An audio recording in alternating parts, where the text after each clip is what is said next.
네, 천원 태풍 흰남노가 북상함에 따라 곳곳에서 강풍과 비 피해도 발생하고 있습니다. 이번에는 보도국 연결해 중앙재난안전대책본부가 집계한 전국 피해 상황 알아보겠습니다. 이동훈 기자. 네, 어젯밤 11시 기준으로 발표한 전국 피해 상황에 따르면 가장 먼저 태풍 영향권에 든 제주 지역에서 주택과 차량 침수 피해가 접수됐습니다. 하지만 인명 피해는 아직 없었습니다.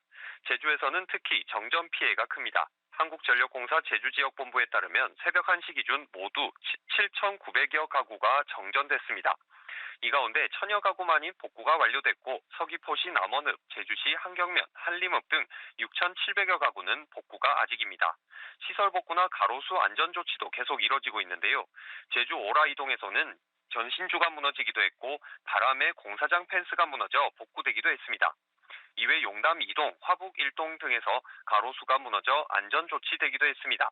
전국 곳곳에서 주민 대피 행렬도 이어지고 있는데요.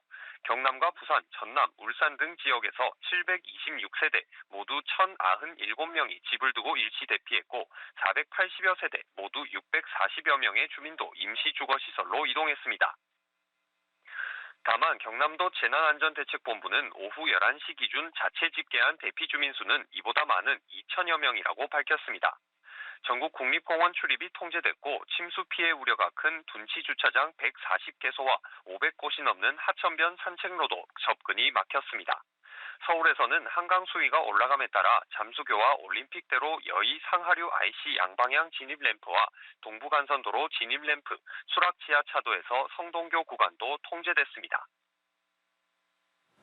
네, 이에 따라 정부도 비상대응 수위를 모두 최고 단계로 격상했죠?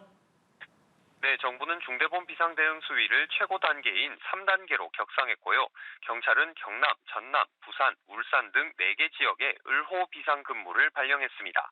가장 먼저 태풍 영향권에 든 제주 지역은 어제 오후 6시부터 갑호 비상근무에 들어갔습니다. 소방당국도 긴급 신고를 중심으로 인력을 운영한다는 방침을 정하며 최고 수준 대비에 돌입했습니다. 학교들도 비상입니다. 태풍경보가 발효된 제주는 모든 학교가 휴업이나 단축, 원격 수업에 들어갔고 부산도 모든 학교들이 원격 수업을 진행하기로 했습니다. 서울 지역 초등학교도 일괄 휴업하기로 했고요. 중학교도 휴업이나 원격 수업에 들어갑니다. 정부는 또 민간 사업장의 재택근무와 유연근무, 출퇴근 시간 조정도 권고했습니다. 지금까지 보도국에서 전해드렸습니다.